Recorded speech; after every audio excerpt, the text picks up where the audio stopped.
Well fought. You truly are strong. Strong enough to fend off a dragon from an age of destruction.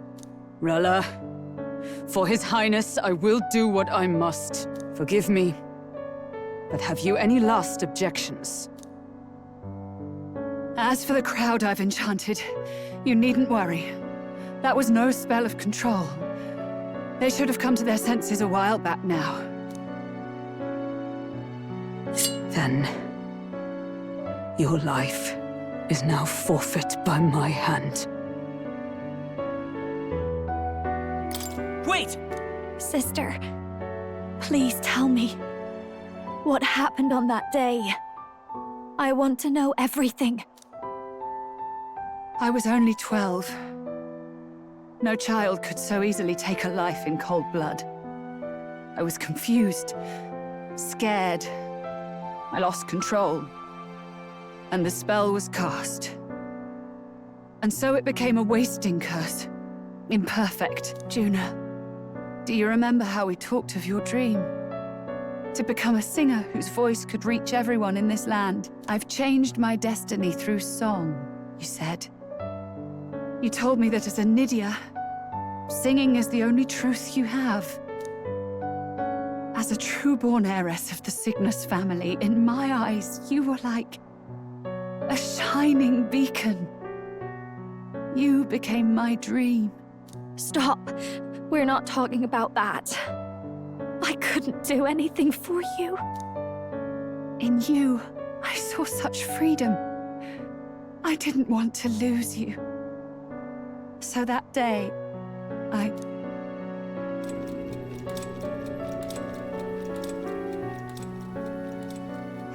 kill His Highness. I can't. Have you gone mad? You do know how House Cygnus earned its position all these years, don't you? Everyone in your family did their part to handle similarly delicate affairs. Your father was no different. But to murder royalty, surely it's beyond all. The king has sired an illegitimate mongrel of a boy. Now he's brought him to the castle. If we do not act now, one day we will be bending the knee to an Elden king. Moreover, of late, we have another nuisance rearing its head. Luis. An impious little upstart with no respect for the church. But his military merits are getting too great to ignore. Some are even saying he's fit for high command. As the matter stands, we have but one way to deal with both in a single stroke. Dispose of the mongrel prince and place the blame on Luis. Such a maneuver demands someone who can be a match for Luis in magical ability and physical stature. A girl of your intelligence can figure out the rest, I trust. The king's heart falters. He has lost the will to keep the kingdom united. Look upon him and see the face of a man preparing to abdicate. It is amidst dissent and strife when the guiding hand of the church is needed most. And if Sanctism's enemies are not expunged, the nation's order will surely collapse. Yes, but even so, His Highness the Prince is guilty of nothing.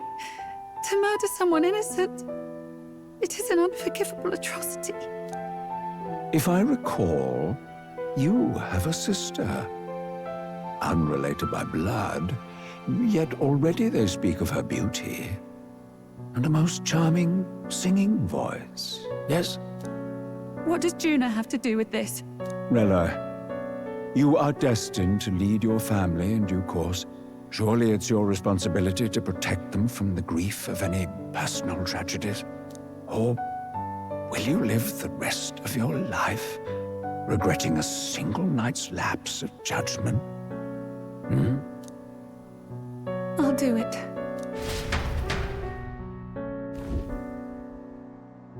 Cygnus is a sullied house. My parents yielded to authority, and only ever measured a person's worth by their magical prowess. I lived in disappointment. And then you entered our family. You became my hope for living. Someone more important than my own life. Sister. At the very least, I wanted to protect you. But in the end, I suppose this was the only way I ever managed it. I see. Saint Rella, the familiarity I felt from you, I finally understand what is unique about your Magla. You live as I once did. As someone who has spent her whole life preparing to die. When you all greeted me with Luis's formula in hand, I thought my heart might stop at the shock. I had always known someone might come asking one day, but I never thought it would be you, Juna. It felt like fate's hand, dealing my due punishment. That's why I'd kept an eye on you ever since then. To observe this seeker of the throne. This aspirant who possesses the lost power of the archetype. I hoped you could be the one with the power I've been seeking, but I needed to see with my own eyes. The power you've been seeking? Luis is more of a threat than you know. Whatever his intentions are, I know he grasps at more than just the crown. After the assault on His Highness, I was made to investigate Luis as a suspect. I touched his hand and read deeply into the flow of his Magla. I'll never forget it. He didn't hesitate at all.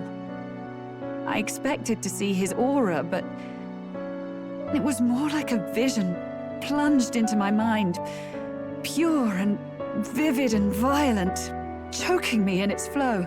Humans flooding the country. Innocents either fleeing or lost to madness. And amidst the chaos, I saw no throne, no castle. That must be his real vision for the world. A world overrun by humans? What does this mean? The man has been traveling the country doing little but slaying them, has he not? I don't know the details. But in the past 10 years, Luis has been clad in that same Magla, unchanging. If he becomes king, I know his vision will come true. So that's how it is. If you let yourself be killed for the prince's sake, you couldn't guarantee the survivors could stop Luis. That's even why you called that dragon to test us, isn't it? You wanted to see if we had the power to protect this land, and all the meek in it. And you've proven you can. With that strength, I know you can do what I couldn't. I have no more regrets. Sister! Then I will put an end to this at last. For all who deserve the truth, I shall reveal everything. What are you going to do? I will speak to the congregation gathered in Alterbury. Indeed, it was for this purpose that I gathered them there. What? Then that magic you mixed in with your speech, the real reason you linked their minds with yours. All that's left is to strengthen the magic a bit with the power of this relic. And my words will reach Alterbury. Good people, can you hear my voice?